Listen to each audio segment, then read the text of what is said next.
Hola amigos, ¿cómo están? Les damos la bienvenida a este su programa Consultorio Fiscal Radio. En esta ocasión pues vamos a tratar el tema de la Declaración Anual de Personas Morales con Fines No Lucrativos. Quisimos dedicar este programa para revisar los temas que giran en torno a esta Declaración Anual de las personas que tributan en el título tercero. Para tratar este tema, pues me acompaña en esta mesa virtual, pues una colaboradora ya de tiempo para este espacio. Ella es la contadora María Lucía García Mejía, a quien le damos la bienvenida nuevamente a este espacio, y es egresada de nuestra facultad, la Facultad de Contaduría y Administración, es licenciada en Contaduría. Y pues bueno, antes que nada le damos la bienvenida. Lucy, buenas tardes y bienvenida a este espacio. Muchas gracias, Susi, por la invitación. Le agradezco también a la UNAM, a la Facultad de Contaduría, el espacio que me dan. Muchísimas gracias por la invitación. Pues le damos las gracias de verdad por su apoyo generoso para la realización de este programa, y pues le damos la bienvenida a esta su casa. Ella es egresada de aquí mismo, entonces le damos la bienvenida nuevamente a esta su casa. Y pues bueno, pues sin mayor preámbulo vamos a iniciar, pero antes de hacerlo, pues vamos a escuchar nuestras tradicionales cápsulas de este su programa Consultorio Fiscal. En un momento regresamos para iniciar con el tema de hoy.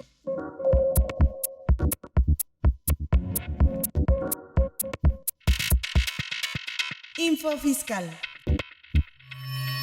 2 de febrero. La Secretaría de Hacienda y Crédito publica el acuerdo por el que se denominan los montos mínimos respecto a los cuales no se aplicará lo dispuesto en el capítulo único del título sexto del Código Fiscal de la Federación, denominado de la Revolución de Esquemas Reportables. 3 de febrero. La Secretaría de Hacienda y Crédito Público emite la resolución que modifica la diversa, que establece las reglas de carácter general relativas a la aplicación de las disposiciones en materia aduanera del Tratado de Libre Comercio entre los Estados Unidos mexicanos y la República de Uruguay y sus anexos 1 y 2. 4 de febrero. La Secretaría de Hacienda y Crédito Público da a conocer el anexo 16-A de la Resolución Miscelánea Fiscal para el 2021, publicada el 29 de diciembre de 2020. 8 de febrero. La Auditoría Superior de la Federación presenta el programa anual de auditorías para la Fiscalización Superior de la Cuenta Pública 2020. Info Fiscal.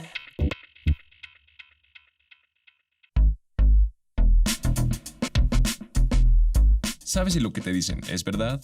Entérate aquí, en Cuentas Claras. Cuentas Claras. Las personas morales con fines no lucrativos son aquellas empresas que no son sujeto del ISR, salvo cuando la empresa perciba ingresos por enajenación de bienes, por recibir intereses, premios o cuando se determinen asimilados a remanente distribuible. Estas empresas se dedican a realizar actividades de asistencia, enseñanza, investigación, sin perseguir un fin monetario y tributan en el título tercero de la Ley del Impuesto sobre la Renta, tales como los sindicatos, las asociaciones religiosas, colegios de profesionales, asociaciones civiles, donatarias autorizadas, etc. Las obligaciones de las personas morales no lucrativas, según el artículo 86 de la Ley del Impuesto sobre la Renta, son: 1. Llevar sistemas contables. 2. Expedir comprobantes. 3. Declaración informativa de remanente distribuible. 4. Entregar constancias a sus integrantes. 5. Expedir constancias, proporcionar información, retener y enterar el impuesto sobre la renta. 6. Presentar su declaración anual a más tardar el día 15 de febrero. Fuente: Ley del Impuesto sobre la Renta. Cuentas Claras. Bueno, también les recordamos que estos programas se están grabando para Canal 22, donde se van a poder ver en horario de 12 del día, los días martes, en horario de 12 a 1. Entonces, pues recuerden, estamos por TV UNAM, también en televisión abierta por Canal 22, además de las redes sociales, tanto de la facultad como de Mirador Universitario. Pues si les parece, iniciamos, si te parece, Lucía, ahora sí iniciamos con nuestro programa de hoy. Y bueno, primero tendríamos que ver así de manera general, quiénes son las personas que tributan en este título tercero, porque es un régimen fiscal de excepción, ¿no? O sea, por regla general tenemos el régimen de las personas morales del título 2 y de manera excepcional tenemos este régimen aplicable a las personas morales con fines no lucrativos, que pueden ser muy sin fines de lucro, pero tienen que cumplir los requisitos formales para tributar en este título, si no, no pueden ser consideradas como tal o no pueden determinar cumplir con sus obligaciones fiscales en los términos que establece este título tercero de la Ley del Impuesto sobre la Renta. Entonces, si nos pudieras decir brevemente quiénes son las personas que tributan en este título. Sí, Susi. Es importante que nos vayamos al título tercero de las personas morales con fines no lucrativos, específicamente al artículo 79 de la Ley del Impuesto sobre la Renta. En este artículo hay 26 fracciones. Dentro de esas, por supuesto, empezamos con sindicatos, cámaras patronales, colegios profesionales, organismos que los agrupan también. Pero también dentro de estas 26 fracciones hay algunas fracciones que además son donatarias, o sea, que pueden recibir la autorización del SAT para recibir donativos deducibles para efectos del impuesto sobre la renta. Entonces, todos los no contribuyentes no pueden ser donatarios, son 26 fracciones, y no todos ellos están obligados a hacer su declaración anual, Susi. Entonces, hay que ubicarse perfectamente en el artículo 79, en la fracción que nos corresponda. Tenemos que leer bien para saber qué fracción nos corresponde, para saber de ahí qué obligaciones tenemos. Entonces, las 26 fracciones del 79 hay que leerlas bien y ubicarnos en ellas. En este caso, de los que decías, de las que son donatarias, ahí hay como dos enfoques, porque hay algunas, o sea, por ejemplo, en el caso de las instituciones de asistencia a beneficencia, son reconocidas como instituciones de asistencia porque así las reconoce la Junta de Asistencia Privada y por eso llevan las siglas IAP, ¿no? Institución de Asistencia Privada. Ellas, bueno, en este caso pues van a estar en título tercero, pero en esa misma fracción se habla de las sociedades y asociaciones civiles, dice autorizadas para recibir donativos deducibles. ¿Es opcional tramitar la autorización o es obligatorio tramitar la autorización para estar en el título tercero? Fíjate que el artículo 82 de la Ley del Impuesto sobre la Renta nos habla que precisamente quiénes son las que pueden ser donatarias autorizadas. La fracción de la que estás hablando es la fracción sexta, que se refiere al apoyo a personas, sectores o regiones de escasos recursos. Entonces, sí, forzosamente tienen que ser donatarias. Y de si no lo tramita la autorización, aunque se dedique a atender a personas de escasos recursos, en esencia, ¿no se le consideraría para efectos fiscales como persona moral con fines no lucrativos? Exactamente, Susi. Si no tiene la autorización de ser donataria, entonces no se le considera como, o sea, puede estar en título tercero, pero tiene que tributar conforme a título 2 al régimen general de ley. No se le considera que sea no contribuyente. O tiene la autorización u obtiene la autorización para que esté tributando en título tercero. ¿Cuál ha sido tu experiencia? Porque bueno, hay muchas, creo que eso es un problema de este título muy común, en el sentido de que hay muchas que efectivamente no tienen fines de lucro, es una situación real. Cuando se constituyeron, su objeto social fue correcto y entraron a este título tercero, porque además el SAT, de acuerdo al objeto social que manifiestes, te ubica generalmente en este título tercero como persona moral con fines no lucrativos, o por lo menos así lo hacía en el pasado. No necesitabas demostrarlo, y de hecho hay una regla que te da un plazo para darte de alta en el título tercero y te da un plazo para tramitar la autorización, pero sobre todo las que ya vienen de años atrás, la verdad es que las dejaron entrar al título tercero sin exigirles la autorización para recibir donativos deducibles en el impuesto sobre la renta. En ese caso, ¿qué pasaría con todas estas asociaciones civiles o sociedades civiles que sí no tienen fines de lucro en términos reales, pero no tramitaron la autorización y se quedaron o están en el título tercero porque así se ubicaron ahí desde el inicio de operaciones? Fíjate, Susi, que esta es una reforma precisamente para resarcir esa situación. Es una reforma para 2021. Sobre todo, voy a decir dos ejemplos. La fracción 17 o 17ª, la fracción 11ª, que la 11ª, que es asociaciones o sociedades civiles sin fines de lucro que se dediquen a la investigación científica o tecnológica y que estén inscritas en RENICI o en el registro de CONACYT.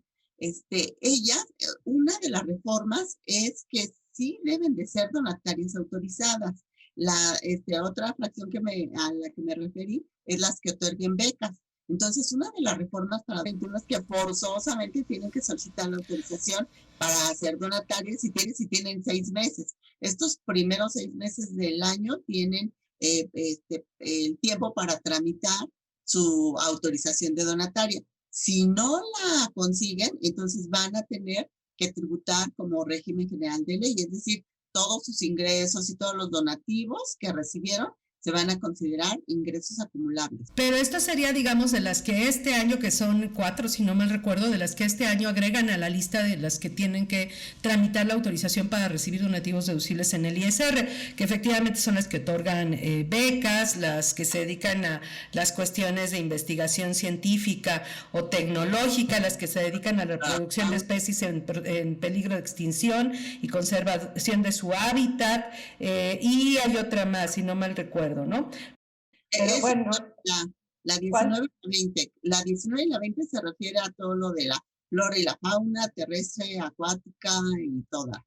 Sí, esas digamos que hasta el año pasado, pues bueno, nada más tenían que demostrar, sí tenían que tener el registro de CONACYT, por ejemplo, de ser una institución de investigación científica para estar en el título tercero, aunque no necesitaban tener la autorización. A partir de este año ya la necesitan.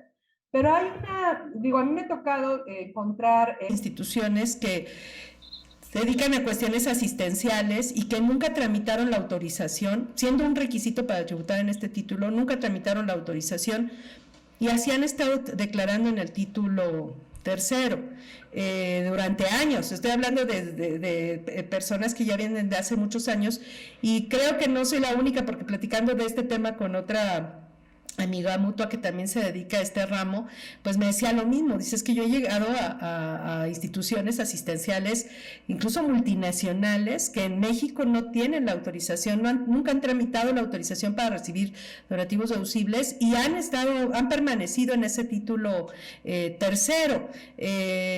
Muchas ni siquiera están reconocidas como instituciones de asistencia privada. Entonces, en ese caso, en esencia, pues no deberían estar en este título, salvo tu mejor opinión. ¿Qué pasaría? ¿Cómo pudieran arreglar su situación en este caso?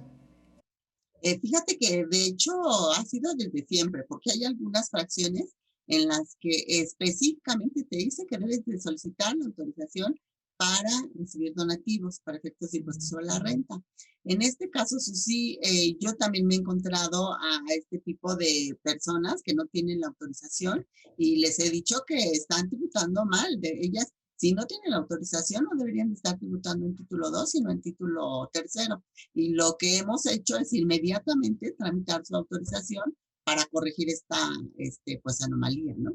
Y pues lo de atrás ya lo dejamos así, no corregimos, pero en cuanto yo les doy asesoría, nos ponemos al corriente con la autorización, que ha estado costando trabajo y más en la pandemia, por los tiempos, pero al fin y al cabo sí se consigue.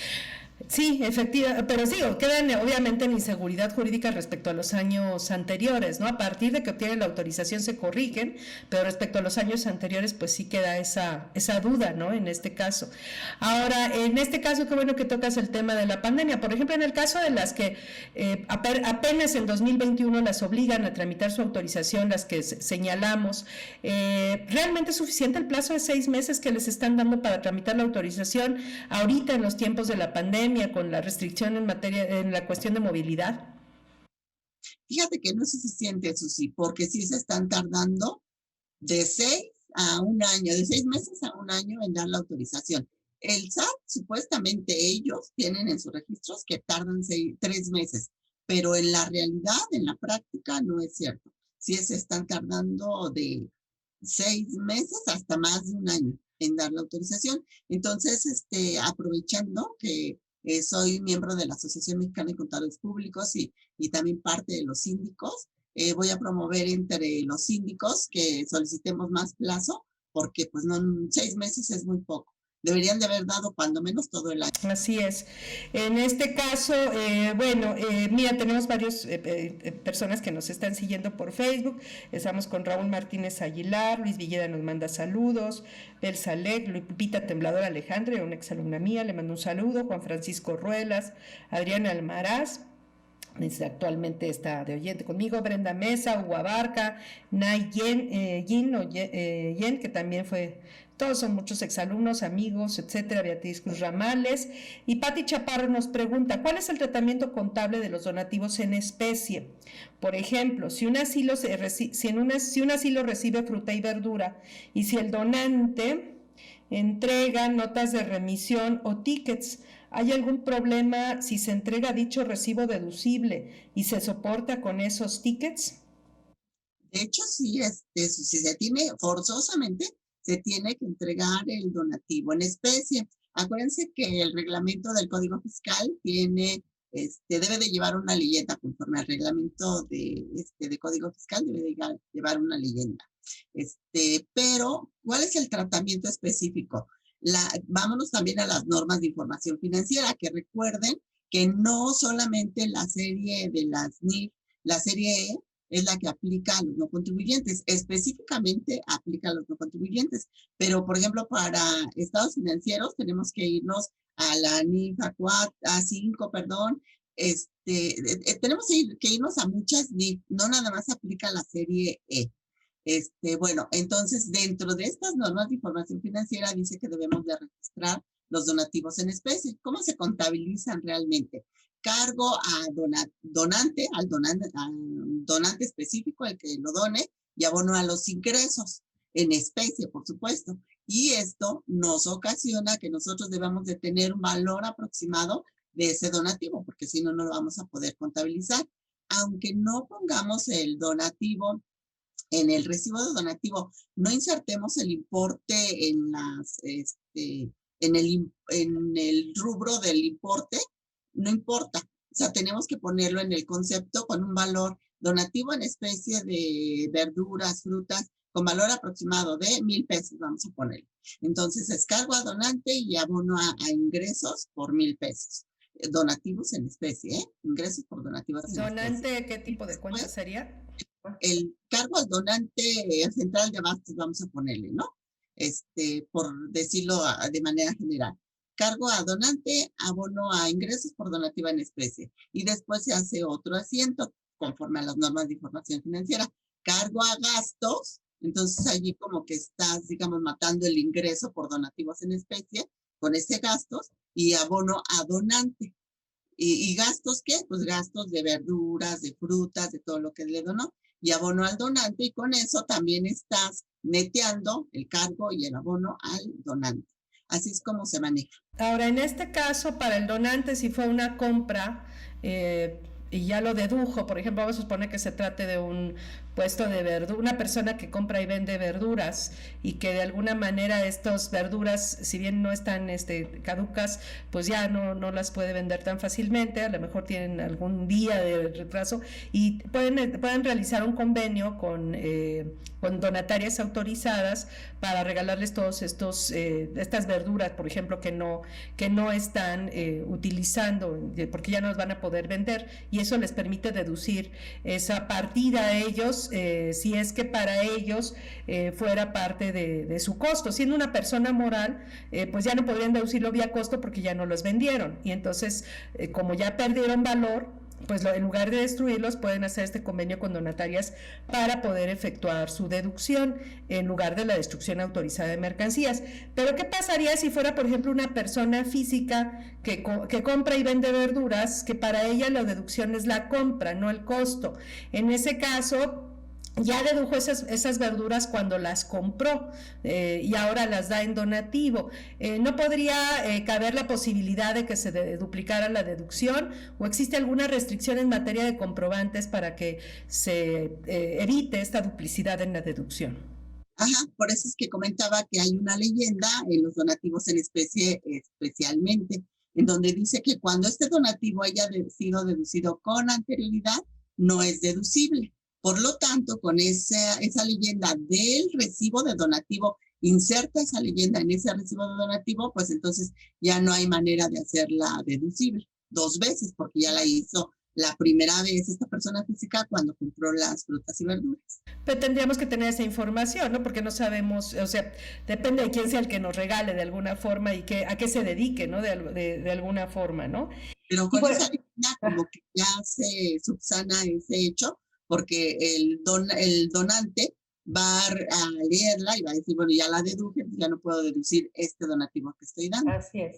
Ahora, en ese caso, también el reglamento de la ley del impuesto sobre la renta y bueno, también ligado al Código Civil Federal, se establece que el contrato de donación opera únicamente sobre bienes, o sea, el contrato de donación como contrato típico contenido en el Código Civil Federal, obviamente cada Código Civil de cada entidad federativa tiene también sus disposiciones relativas a la donación, pero en el contrato de donación se establece que pues, es un contrato cuyo objeto es la entrega a título gratuito de bienes. La práctica ha sucedido que pues hay empresas que han querido darle la vuelta y también donar servicios y deducirlos. Hubo en algún momento hasta un criterio no vinculativo en torno a este tema y bueno, actualmente creo que hay una disposición reglamentaria que dice que señala esta disposición con relación a estos donativos en servicios. Los donativos en servicio no son donativos, o sea, los servicios no se donan, Susi. Nada de que porque es muy subjetivo el costo que tú pudieras poner en un servicio. Entonces, porque pues es dependiendo del mercado y yo puedo vender, o sea, a un cliente de la misma, que se dedique a lo mismo, puedo yo cobrarle 50,000 pesos y al otro 1,000 pesos en honorarios. Y es como yo quiera tratar con él, como convenga. Por lo tanto, para evitar, o sea, en donatarias y no contribuyentes, lo principal es la transparencia. Entonces, para evitar este tipo de cosas, yo creo que por eso está regulado en las disposiciones legales y fiscales que los donativos que los servicios los servicios no se donan, en pocas palabras. Ajá, bueno, sería un contrato atípico, ¿no? Ya no sería contrato de donación, que es como lo conocemos, que es un contrato atípico y además nominado. Sería un contrato atípico en ese sentido porque sería un contrato de prestación de servicios a título gratuito. Ya no sería el contrato de donación como lo conocemos. Ajá, en ese caso, bueno, queda claro, por ejemplo, muy claro en el tema de los honorarios que acabas de citar, pero a mí me tocó en algún momento, por ejemplo, hablar de un software, de una licencia de software, donde pues también puede ser considerada una prestación de servicios. Es el otorgamiento del uso goce temporal de un bien intangible a título gratuito. Y entonces, bueno, ahí sí nos vamos a las definiciones de enajenación de bienes, prestación de servicios, uso goce, sobre todo las que se aplican en materia de IVA, pues eso quedaría regulado como una prestación de servicios que tampoco pues sería deducible bajo esta figura, ¿no? Tenemos saludos de Georgina Mancilla, sí, Georgina Mancilla Carranza, Tile Serna, de Juan Francisco Ruelas, de Cristina Cris desde Campeche. Genaro Cabello nos dice, para 2021 una sociedad civil puede tributar como personas morales sin fines de lucro si obtiene su autorización. Que bueno, creo que ya es el tema que tocamos, ¿no? O sea, las nuevas son las que citaste tú inicialmente, esas son nuevas, ¿no? Esas antes no tenían la obligación de tramitar la autorización, pero ahora, pero antes, de hecho, pues ya existían otras tantas que tenían que tener la autorización en términos de la ley, y pues es lo que acabamos de decir, que hay muchas que de alguna forma, pues han estado en la irregularidad en este título tercero, ¿no? Que ya comentamos. Annie Hudson, siempre es un placer, Orgullo UNAM FCA. Raúl Mondragón, para la declaración anual se tiene que hacer la actualización de activos conforme a las reglas de título 2. Bueno, en la declaración anual no viene ningún balance general, entonces ahí nada más es ingresos y egresos. Así es, pero hay personas de este título que por disposición legal y por ciertas condiciones muy específicas, muy particulares, tienen que hacer los dos cálculos. Una parte de sus ingresos y costos y gastos se van a título 2 y una parte de sus ingresos, costos y gastos se quedan en título 3. Que vamos a hablar cuáles son esas, pero esas que sí tienen que hacer, digamos, el cálculo de las dos bases, pues sí, por la parte que se va a título 2 no tendrían ninguna excepción, aplicarían tal cual el título 2, excepto que no se calculan pagos provisionales, nada más se hace el cálculo anual, ¿no? Así es, hay un anexo específico para, para los que pagan impuestos sobre la renta. Pues tenemos varias preguntas, pero vamos a hacer en este momento una pausa y después continuamos con las respuestas.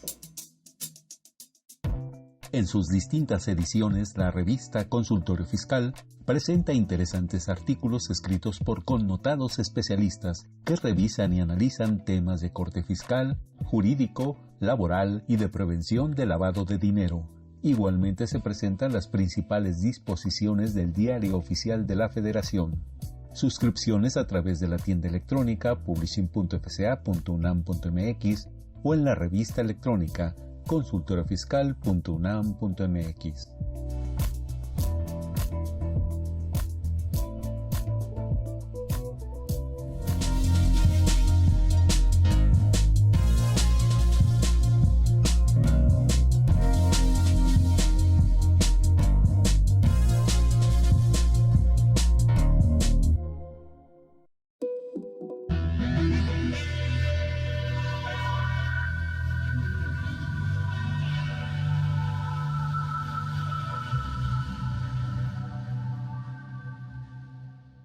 Pues estamos de regreso, estamos platicando de las personas morales con fines no lucrativos, algunas particularidades de las personas que tributan en este título, sus requisitos para tributar en el mismo.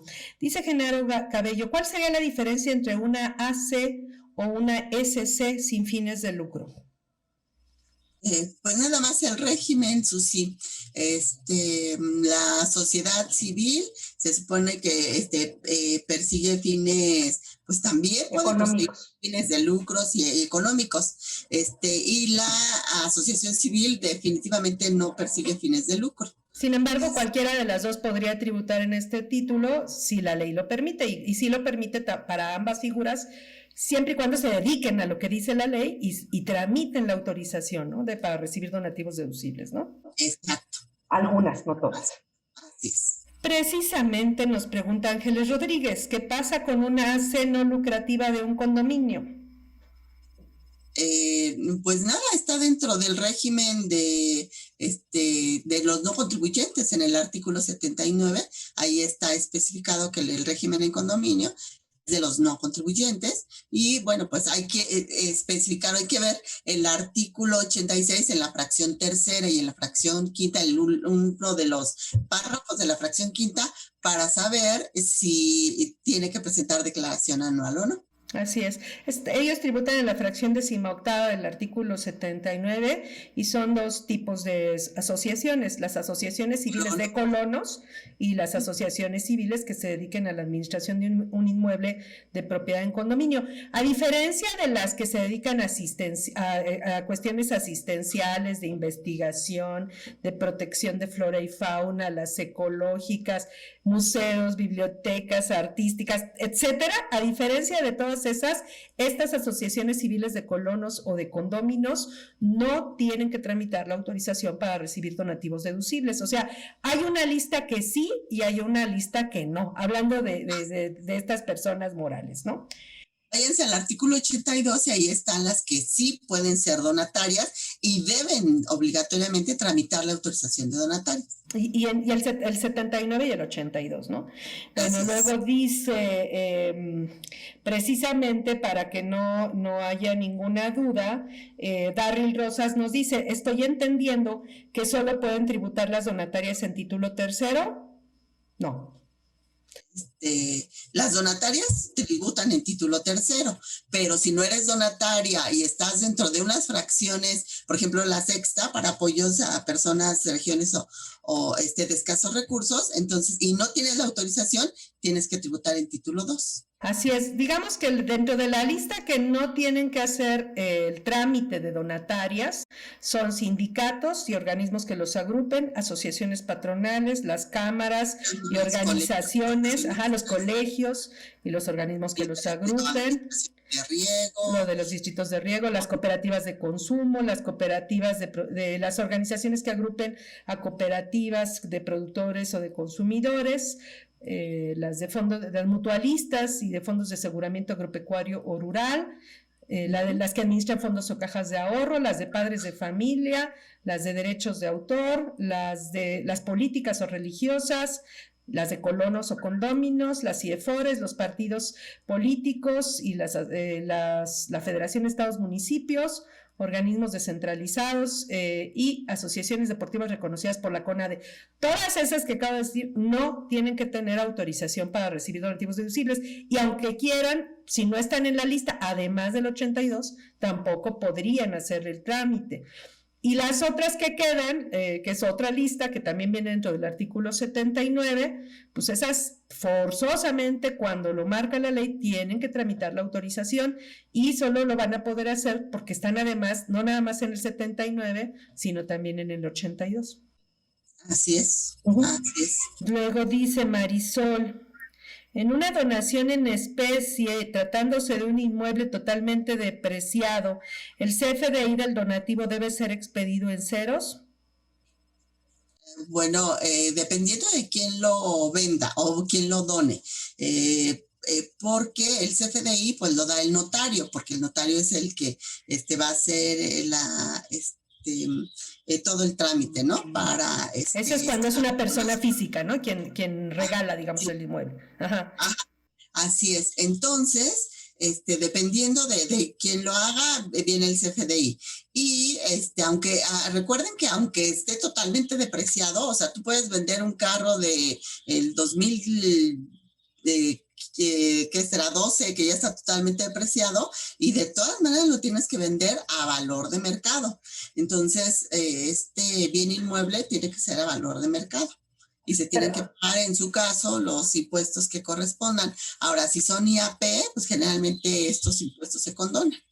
Pero a ver, entonces, si dona una persona física que ya depreció este inmueble, pues no sé, porque era arrendadora de inmuebles, porque era de honorarios, porque era de actividades empresariales, y ya lo dedujo y se lo regala a la donataria autorizada para recibir donativos deducibles, ahí si es arrendadora de inmuebles, pues va a ser un ingreso por enajenación, perdón, no es cierto, ahí es, al ser donación, no es ingreso del capítulo de enajenación, es ingreso del capítulo de adquisición de bienes para quien recibe en todo caso, pero en todo caso, pues sí, ella no está obligada a expedir comprobantes por la operación de transmisión de propiedad y en todo caso sería el notario, pero si lo regala a una persona física de honorarios o de actividades empresariales o a una persona moral, ellas sí tienen que expedir el comprobante en ese caso y sería, tendrían que, no habría ingreso, más bien tendrían que recibir su recibo de donativos y tendría que decir que no es deducible, ¿no?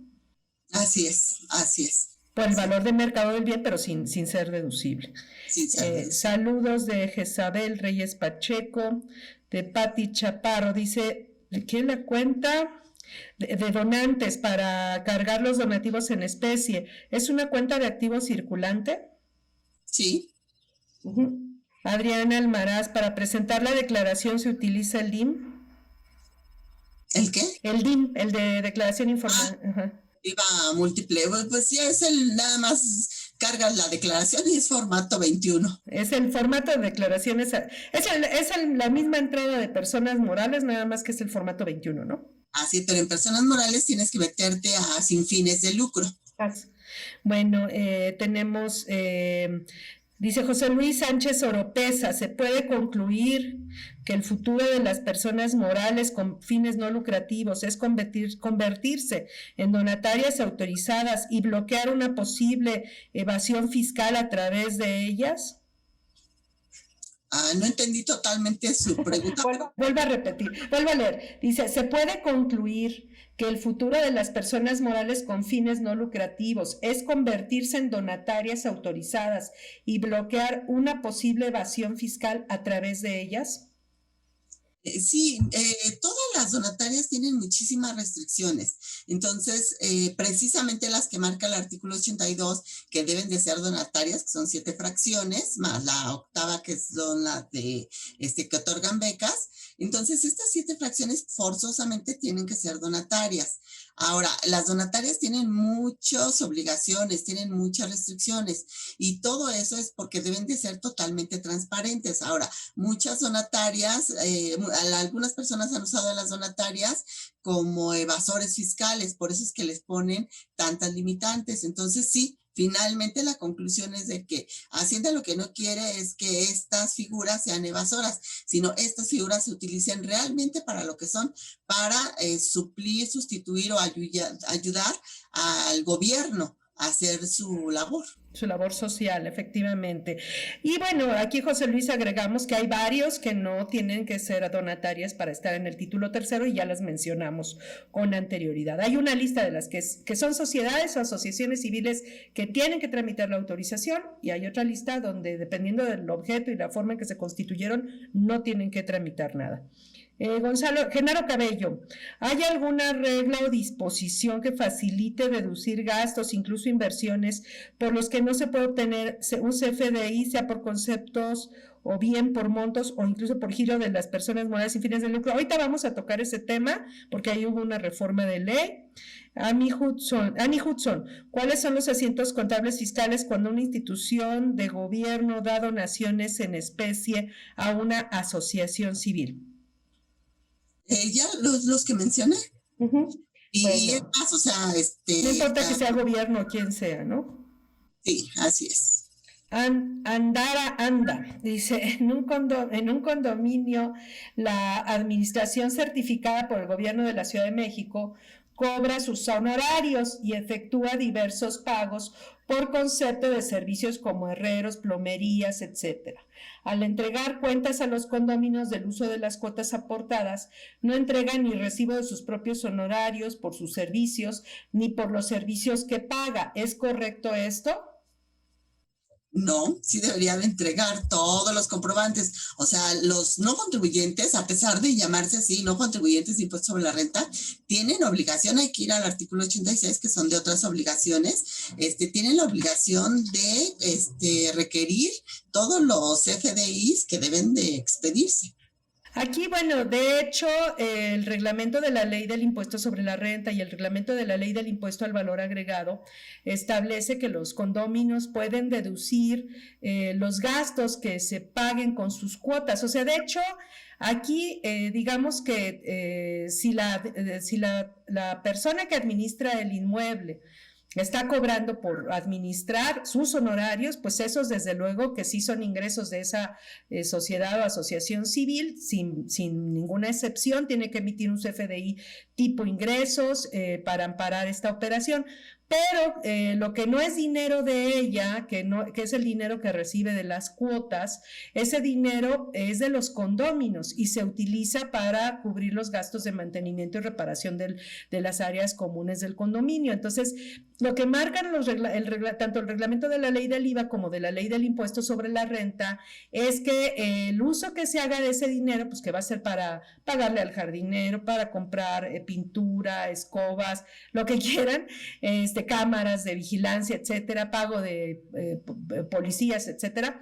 Todo ese dinero, ese uso de ese dinero tiene que tener comprobantes, y en ese caso esos comprobantes se hace una relación para los condóminos y cada quien puede deducir la parte proporcional de ese gasto que le toca. Eso es lo que establece el reglamento de ISR y el reglamento de la ley del IVA. De hecho, iba a haber un complemento que creo que no se ha publicado para los FDIs, ¿no? Ana Luisa, y eso, pues esos no son gastos de la asociación, son gastos de los condominios. Ana Luisa Torres Cabrera te manda saludos. Elizabeth Arisbet te manda saludos. No me manda saludos, perdón. Ay Dios, Kartzer, es un nombre ahí raro. Kartzer dice: si la donación es entre personas físicas, como el papá le da a su hijo, el CFDI tiene que emitirlo el papá, sería no acumulable para el hijo, y el papá, ¿cómo maneja la acumulación? Bueno, el ingreso por donativos, el donativo en personas físicas es un ingreso para quien recibe el donativo. Y ojo, porque hay códigos, incluso para este tema es importante, hay que revisar el Código Civil de las entidades federativas, de cada entidad federativa, porque, por ejemplo, en la Ciudad de México, el Código Civil de la Ciudad de México requiere que en donativos de 5,000 pesos o más se eleven a escritura pública para que sean válidos, vamos. Entonces, en ese caso, cada Código Civil puede establecer condiciones diferentes. Pero ahí, en ese caso, pues no existe la obligación de emitir CFDIs ni para el papá ni para el hijo, porque ni el capítulo 4 de bienes, ahí no lo graba como enajenación, lo graba como adquisición, y en todo caso, ese capítulo 5 del título 4 de adquisición de bienes no establece la obligación de emitir comprobantes. Miguel Ángel Fernández te saluda. Lisbeth Pidals te dice que te felicita. María Guadalupe Juárez te felicita. José Luis Vázquez. Walter López nos felicita. Nancy González nos manda saludos. Denis H. Arce también nos manda saludos. Tenemos otra pregunta de Adrián Almaraz. Las donatarias autorizadas que no rebasan 2 millones de pesos utilizan mis cuentas para registrar su contabilidad. Así es, según regla miscelánea, sí, todas las donatarias que no rebasen 2 millones de pesos de ingresos no envían su contabilidad electrónica y pueden utilizar mis cuentas. Ahora, no nada más todas las donatarias, las del título tercero de personas morales con fines no lucrativos, con contadas excepciones, que ahorita me vas a decir cuáles son, pero todas tienen que llevar contabilidad, y salvo las que utilizan mis cuentas, las demás tendrían que hacerlo con todas las de la ley, ¿verdad? De hecho, sí, fíjate que desde hace varios años cambió el artículo 86 en la fracción primera. Entonces, en donde antes decían que podían tener una contabilidad de ingresos y egresos, ahora no, ya de varios años ya se modificó y dice que estamos obligados a llevar contabilidad. Una cosa es que no enviemos contabilidad electrónica, pero todos estamos obligados a llevar contabilidad. Pero si en este caso, si quedan fuera de mis cuentas porque sus ingresos exceden de 2 millones de pesos, tendrían que enviar balanzas y catálogo de cuentas, o con base, claro. Sí, ahí no habrían, sí tendrían que enviarla, ¿no? Pues sí. Seguimos teniendo algunas preguntas. Genaro Cabello, por favor, cuando hablen de los beneficios fiscales, pueden incluir, por favor, vía una IAP, una institución de asistencia privada, ¿qué beneficios fiscales se pueden obtener? Muchas gracias. Los beneficios fiscales principalmente son la condonación de impuestos locales. Ajá. Pero en materia de ISR, pues es igual que cualquiera de las personas que vamos a señalar ahorita, ¿no? Así es. Patricia Mota dice: buenas tardes, tema muy interesante. Para el semestre 2021-2 se imparte la materia de sector social a los administradores de sexto semestre. ¿Dónde puedo recuperar esta plática para que mis alumnos lo puedan ver? En la página de la Facultad de Contaduría, en Servicios, Videoteca. Ahí están todos los programas, tanto de radio como de televisión, o en Facebook directamente en la página de la facultad, ahí también, en la página oficial de la facultad, la que se está transmitiendo ahí ahorita el programa, ahí están todos los videos. Mike Roth dice: perdón, quizás ya lo vieron, pero voy a declarar lo facturado o lo efectivamente cobrado, ya que tengo una asociación civil que facturó 5 millones, pero cobró 4 millones. ¿Qué debo declarar? Es sobre lo cobrado. Marilú Bonilla, ¿tendrían que presentar contabilidad electrónica una vez que rebasen los 2 millones, independientemente de que el siguiente ejercicio tenga menos ingresos? Sí, así es. JJ Carreño, buen día. En el caso de las iglesias que tienen la autorización para recibir donativos deducibles, ¿cuál sería la forma correcta de hacer el pago a la gente que trabaja en dicha iglesia? Ay, caray, las ARs no son donatarias Así autorizadas es. precisamente por alguna, o sea, la Otra AR fracción. tiene Ajá. alguna otra, si Actividad. es que es donataria, tiene alguna otra fracción. Entonces, ¿cuál es la forma de pagarle a los empleados? Como todas las empresas, metiéndonos al seguro social y pagando los impuestos correspondientes. Así es. Miguel Ángel Fernández Arévalo. ¿Qué pasa si no elevo a escritura pública un donativo mayor a 5,000 pesos que se haga un hijo? Si tengo cómo soportar la donación. Bueno, es un requisito de validez del contrato de donación en el caso del Código Civil de la Ciudad de México, y puede variar de entidad federativa a entidad federativa. Pues tendría que convalidarlo para cumplir con todos los requisitos de validez y existencia. El donativo, el contrato como tal existe, pero no es 100% válido porque le falta ese requisito. Puede convalidarlo, pues elevarlo a escritura pública. Yo le sugeriría que revisara el Código Civil de la Ciudad de México. Dice, bueno, Adrián Almaraz, ¿qué significa cuáter? Así dice la ley, el artículo 82 de la ley del ISR. Pues es un número, ¿no? 82 cuater, como 4, como bis. Así es 82 a secas, 82 bis, ter, luego cuáter y luego quintus, ¿no? Dice, es como el ABCD, es igual que 82 ABCD, tendría los mismos efectos, ¿no? Eli Funk, buenas tardes, soy Eli Fonseca, tengo una duda, dice... En una AC que brinda servicios asistenciales y por esta razón no hay donativo a otorgar en un CFDI, pero en la declaración del formato 21 hay un rubro que dice donativos otorgados. ¿Qué debo considerar ahí? No, si uno quiere otorgar donativos, los puede otorgar. O sea, uno, aunque sea donataria, puede otorgar donativos. Hay, por ejemplo, si te inscribes al IMEFI, ya estoy haciendo aquí publicidad, pero si te inscribes a algún curso, bueno, por cursos no son donativos. Si tú le das un donativo a alguna otra donataria, tienes toda la facilidad de hacerlo, nada te lo impide. Así es. Y tienes que mencionarle la declaración de transparencia también. Sin embargo, aquí creo que lo que ella está diciendo es que ella brinda servicios asistenciales y creo que aquí hay una confusión. El prestar servicios asistenciales a título gratuito no es donativo, porque ya dijimos que la donación tiene que ser sobre bienes, no sobre servicios, ¿no? Entonces dice que por eso, al otorgarse servicios asistenciales, dice, por esta razón no hay un donativo en un CFDI, pero realmente dice, ¿a qué se refiere en el formato 21 si dice donativos otorgados? Es donativos de bienes, generalmente de una donataria a otra donataria, o de una de título 3, que puede no ser donataria, ya vimos que hay una lista que sí, una lista que no, y se lo puede dar a una donataria o al gobierno de federal, estatal o municipal, ¿no? Que esos no requieren autorización.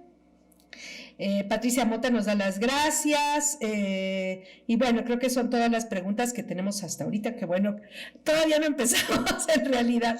Entonces, bueno, tenemos estas personas del título tercero. Obviamente ya vimos que en este caso, como personas no lucrativas, sobre todo en términos de normas de información financiera, pues no hablamos de una utilidad, hablamos de un remanente, ¿no? De lo que determinan estas personas. Este remanente, pues en términos generales, no es base del impuesto sobre la renta. Podría llegar a pagar impuestos sobre la renta, pero por sus situaciones muy, muy específicas establecidas en la ley, ¿no? Ahora, ¿cuáles son las reglas para determinar este remanente para efectos fiscales? Pues el artículo 80 nos marca que debemos determinar un remanente. Bueno, si tú no estás obligada a distribuir ese remanente, pues entonces no estás obligada a calcularlo. Curiosamente, el formato 21 de la declaración anual pues sí nos obliga a calcular ese remanente, por supuesto, aunque no estemos obligados a distribuirlo. Y son ingresos menos deducciones. Ahora, este remanente se debe de calcular por cuenta de los integrantes. Entonces, los integrantes deben de calcular el remanente el artículo 80 no los marca, es ingresos menos ingresos que ya pagaron impuestos, como pueden ser intereses, menos ingresos exentos, o sea, los del artículo 93, menos las deducciones autorizadas. Entonces, el artículo 80 de manera general nos dice que vamos a calcular un remanente distribuible. Ahora, las deducciones autorizadas tienen que ser, deben de tener los requisitos dependiendo de los integrantes. Si la mayoría de los integrantes de estas personas morales con fines no lucrativos son personas morales, sus integrantes, entonces nos vamos a los requisitos del título 2. Si la mayoría de los integrantes de estas personas morales con fines no lucrativos son personas físicas, entonces nos vamos a los requisitos del título 4, que son de personas físicas. Esa es de manera general la distribución, el cálculo del remanente. Pero este cálculo no significa que son base para impuestos sobre la renta. Hay algunos otros que sí son base para impuestos sobre la renta, Susi. La regla general, y de hecho así se arranca el artículo 79, son personas que tributan en este título y no son contribuyentes del ISR, y viene la lista, ¿no?, de los que pueden estar en este título tercero y que de entrada los califica o los sitúa en un régimen fiscal de excepción, en principio, respecto al resto de las personas morales que sí tributan en el título segundo, ¿no? Bueno, entonces en este caso, sí, las reglas van en función a quiénes son los integrantes. De hecho, aplican incluso los ingresos exentos de las personas físicas, si es que la mayoría de sus integrantes son personas físicas. Y bueno, ya lo mencionaste en ese caso. Ahora, determinan este remanente o esta diferencia entre ingresos y gastos, que no necesariamente será a base de impuestos sobre la renta. No todas presentan la declaración anual, no todas pueden repartir ese remanente, habrá algunas que sí lo pueden hacer. De hecho, todas las que son donatarias autorizadas para recibir donativos deducibles tienen prohibidísimo repartir remanente distribuible. Entonces, lo que presentará su declaración anual, que de hecho ya ahí la ley no le llama de remanente distribuible, le habla le denomina de ingresos y gastos, pero aunque determinen una utilidad, no la pueden repartir las que son donatarias. Y del resto, pues habrá algunas que sí pueden repartirlo y deseen repartirlo, y cuando lo repartan, suponiendo que sí lo puedan hacer, que no tienen esa restricción porque no son donatarias, ¿qué es lo que sucede ahí? Cuando lo distribuya, entonces a cada uno de sus integrantes, en la proporción que le corresponda, cada uno de sus integrantes tiene que declararlo como un ingreso acumulado. Entonces, más bien ellas, estamos dejando fuera las donatarias porque esas no pueden distribuir remanente, pero algunas otras que sí pudiesen hacerlo, sus estatutos se lo permitan y lo puedan hacer. En ese caso, aunque ellas no pagan el impuesto sobre la renta por esa especie de utilidad, quien termina pagando el impuesto pues serían las personas que se llevan ese dinero, porque son las que van a tener que sumarlo a sus demás ingresos en su declaración anual. Y hay hasta una retención para personas físicas cuando les distribuyen este remanente, ¿no? Del 35%, si no mal recuerdo, ¿no? Exacto, del 35%. Así es, Susi, te quería comentar. Entonces, de principio, en la declaración anual, en el formato, vamos a empezar determinando como ingresos y deducciones. Ese es va a determinar nuestro remanente, que en donatarios no se pueden distribuir. Pero además como tú decías, empezando con el artículo 79, en donde están enlistadas las 26 fracciones de todos los no contribuyentes. En los últimos párrafos del artículo 79 dice que vamos a tener 4 conceptos que sí se asimilan a remanente distribuible y que estos sí son base para pagar el impuesto sobre la renta. Estos 4 conceptos son ingresos omitidos, deducciones no realizadas compras no realizadas e indebidamente registradas, no deducibles y los préstamos a socios, accionistas, integrantes o a sus familiares en línea recta. Entonces, estos 4 conceptos, sí, no todas las fracciones aplican esto. Hay que leer los últimos párrafos del artículo 79 para ver cuáles son las fracciones a las que le aplican estos 4 conceptos. Entonces, pero es fácil, Susi, realmente. Si nosotros tenemos ingresos omitidos, ¿por qué? ¿Por qué causa? Vamos a hablar de una donataria. A lo mejor fue un ingreso que nosotros no identificamos.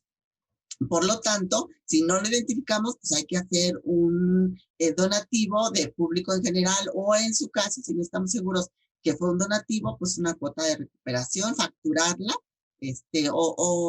tener identificado el ingreso. O sea, por esa parte podemos salvarnos, digamos, hasta que llegue a Hacienda y de verdad detecte que hay un ingreso omitido, entonces se convierte en remanente distribuible. Compras no realizadas indebidamente registradas, la verdad es que no contribuyentes, ¿para qué tendrían que hacer esto? Yo en este título en especial, pues yo no creo que haya este tipo de cosas. Ahora, préstamos a socios accionistas, pues por favor, o sea, que no pidan ni los familiares ni los socios, porque si no van a pagar un impuesto sobre la renta. Y lo grave, Susi, son los no deducibles. Sobre los no deducibles, ¿sobre qué vamos a pagar de los no deducibles? Siempre ha habido esto, ¿eh? Vamos a pagar sobre lo que dice que es no deducible del artículo 148. Pues si los integrantes son personas físicas, porque corresponde al título 4, o del artículo 28, si son personas morales, del título 2. Entonces, esos dos artículos, 28 y 148, hablan de los no deducibles. Bueno, pues terminamos. La verdad es que el tiempo es... no podemos cambiarlo. Pues muchas gracias nuevamente, Lucy, por apoyarnos para hacer este programa de bienvenida siempre a tu casa. Esta es tu casa. Y pues a todos nuestros radioescuchas, nuestros internautas, les recordamos que este es un programa de la Facultad de Contaduría y Administración en combinación con la Coordinación Universitaria de Educación a Distancia. Gracias por acompañarnos.